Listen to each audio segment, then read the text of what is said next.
And hello YouTube, this is Thomas Judge back once again with another YouTube reading guide series. Today is the sixth and penultimate video of my 7 video series walking through the chronological sequence of Year One comics published by DC. To create this reading order, I've read the 157 single floppy issues that have the DC Year One branding explicitly on them, as well as a whole bunch of other stuff, and I've used that knowledge to build this, the internet's most detailed reading guide of DC Year One comics.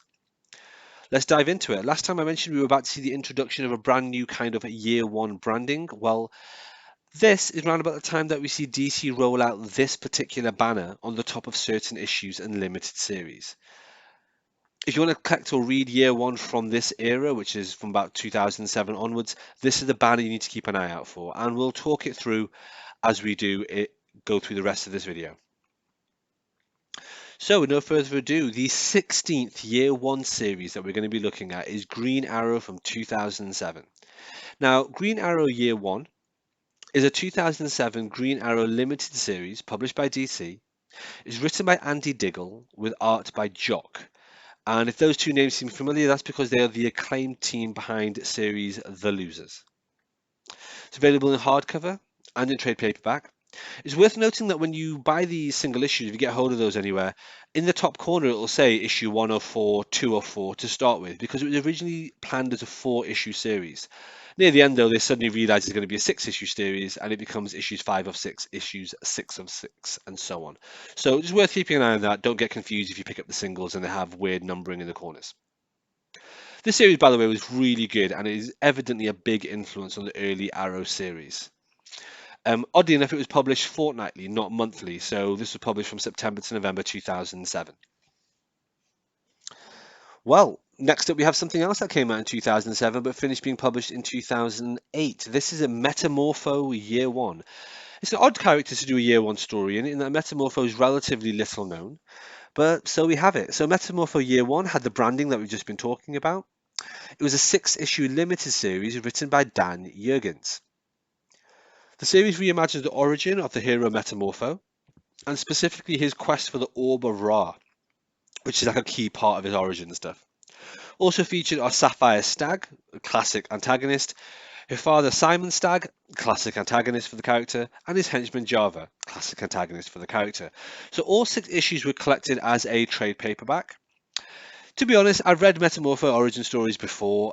This, in fact, reminded me a lot of the origin retelling for the same character we saw in the New 52 as part of the Legend of Tomorrow anthology miniseries. That was an anthology series released during the DCU era. Don't forget, if you're getting confused by any of this, I have a 31 video guide or 31 part guide to the New 52 on my channel, as well as I have a separate vocabulary of comics video breaking down terms like anthology, miniseries, maxi series, etc. Well, with Metamorpho out of the way, the next one that got released was Huntress Year One in 2008. Now, Huntress Year One was a 6-issue miniseries, again with this new fancy DC Year One branding. It was written by Ivory Madison with art by Cliff Richards. Now, it's worth keeping in mind this is Madison's first ever comic script and was a 6-issue miniseries, like I say, published in 2008. Despite that, her script and a lot of the story itself built on characters that originated in the Greg Rucka run, and specifically the Greg Rucka Cry for Blood story. So if you're interested in Huntress and you like this particular Year One, you want to kind of go backwards on this particular thread, I'd recommend diving into some of the Greg Rucka stuff, specifically Cry for Blood as his Huntress story. But that's a story for another time. All right, moving on, we have Teen Titans Year One, published in 2008 as well, and again with the same kind of weird DC Year One branding. Again, this is a 6-issue limited series, and it ran from 2008, finishing in 2008, written by Amy Wolfram with art from Carl Kirsch. I thought this was okay. Art was decent, story was decent, but nothing to really write home about. Okay, next up is TwoFace Year One, again released in 2008. It's important to note this, and this is weird given something I'm about to say, that this series does not come under this new sexy Year One branding for some reason. God knows why. It's still called Year One, But even though it's a year one for TwoFace, it doesn't have this year one branding. So TwoFace Year One is a two-part miniseries released by DC in July 2008, specifically to coincide with the release of the Christopher Nolan movie, The Dark Knight, which has Two-Face in it. Having said that, it is set in the comics continuity, it has nothing to do with the film continuity. As might be expected, it chronicles the origin of Two-Face, also known as Harvey Dent, District Attorney, who's one of Batman's arch foes. It kind of, at least to me, it passes as a year one story, even though it's also an origin story, because the origin and the actual immediate activity of Two-Face as a villain is so quickly intertwined that they're kind of interchangeable. The first issue details the downfall of Harvey Dent. The second issue focuses on Two-Face as he runs for re-election. A little bit surreal. Decent story, 2 issues, 2008. There you go.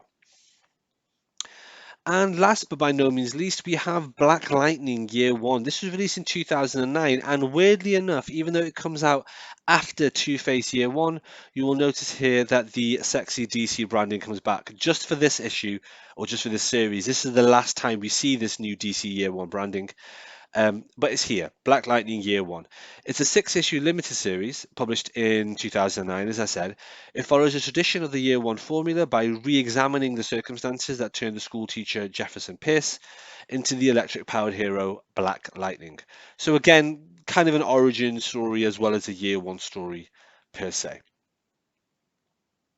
And that was our 21st Year One series branded by DC that we talked about. As this is the last time we're going to see that unique kind of stylized logo for Year One, this feels like a good place to end here. Come back tomorrow for our final video in the DC Year One universe, where I wrap up the last few series that we need to talk about, of which there are 3, and then I talk about some weird exceptions and things that get people kind of confused when they talk about Year One. All right, thanks for watching, everybody. As always, please like, comment, subscribe. As always, please follow me on Twitter at I am Thomas Judge, where I will post a daily review of whatever comics I've been reading. You can get an idea of what I'm up to on the channel. And as always, please support the channel by heading over to Amazon.com and checking out my prose novel about superheroes. It's a completely original piece of work.